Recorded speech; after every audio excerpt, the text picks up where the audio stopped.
إلا الله لا إله إلا الله لا إله إلا الله ما لنا رب سواه.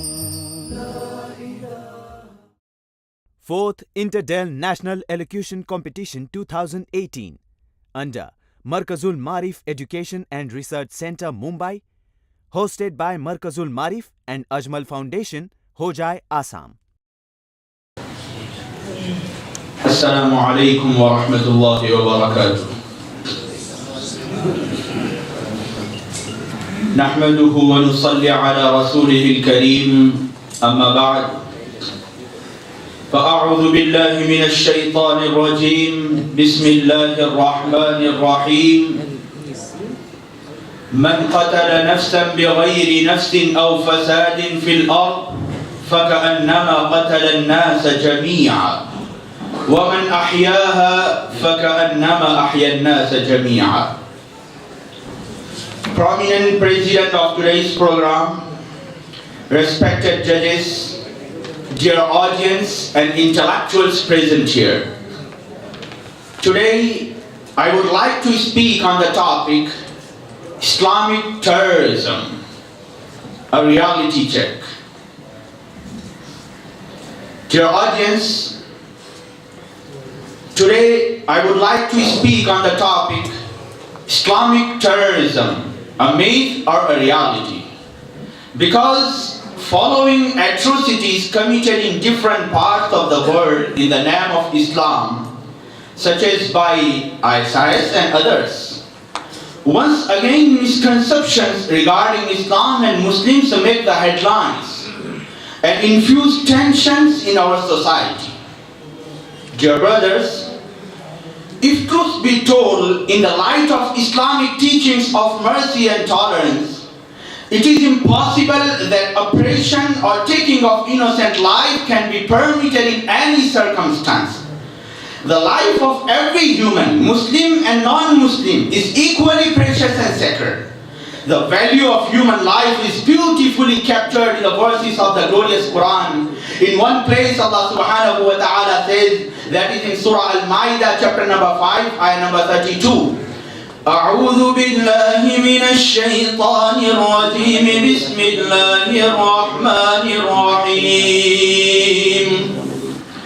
من قتل نفسا بغير نفس أو فساد في الأرض فكأنما قتل الناس جميعا ومن أحياها فكأنما أحيا الناس جميعا.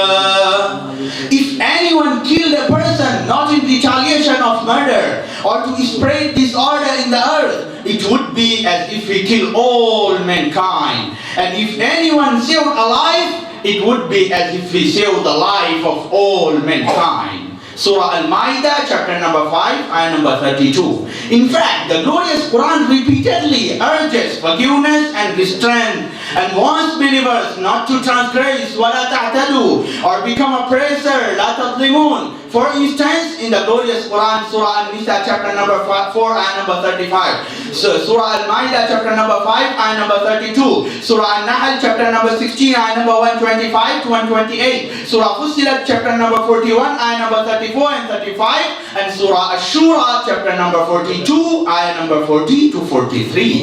This subject matter is mentioned repeatedly. Dear intellectuals, what is terrorism? According to sociologists and experts on terrorism, the words terrorist and terrorism were coined for the first time during the French Revolution. The T word was first used in 1795 in the context of the Reign of Terror, initiated by the revolutionary government in France. And the systematic use of terror as state policy was first recorded in England in 1798. Thus, terrorism, the idea has no origin in Islam. Terrorism is a political virus created by the political players. It breeds where there is greed for power, injustice or intolerance. No one in the world is immune from the direct or indirect effect of terrorism now. Whatever the stated cause, all terrorists have a common goal. goal, generating fear through violence, be it a group or state. To effectively counter terrorism, we must all bear in mind that terrorism has no religion. Violence begets violence, hatred begets hatred, and terrorism begets terrorism. Dear audience, I would like to make it clear that as Muslims we value human life. Irrespective of geography, race and gender, we do not distinguish between poor and wealthy, women from men, the less able from the able-bodied, as a life is a life, hence a precious and sacred. Therefore, a loss of life in any corner of the world is a cause of grief and sorrow for every true Muslim.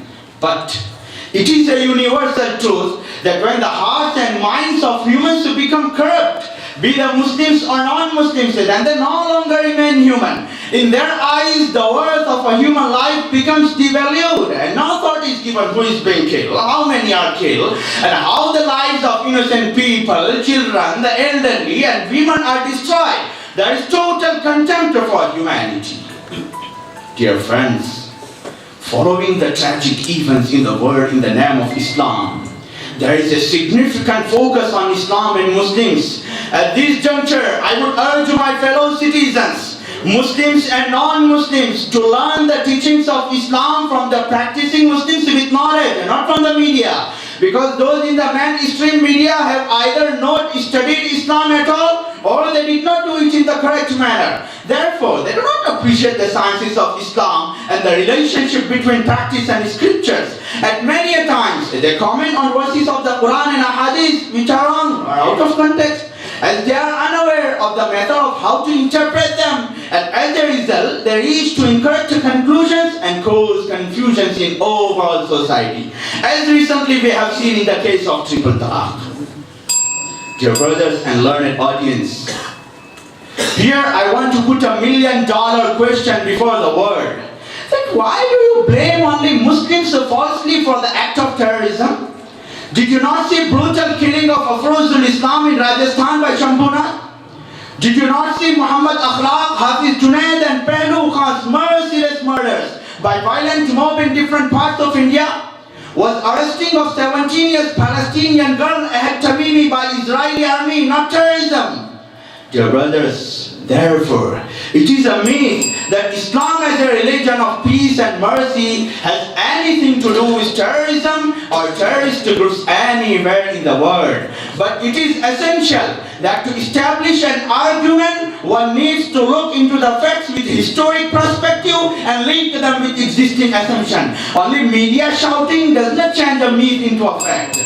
So, let's refrain from every act of disobedience to Allah subhanahu wa ta'ala, spreading misinformation in the society, and become firm on our belief and worship. Remember, Islam is spread by persuasion, not by force. And we need to follow the realities, not myths. May Allah subhanahu wa ta'ala grant us all the tawfiq to do better in this world and hereafter. Ameen wa akhiru da'wana alhamdulillahi rabbil alameen.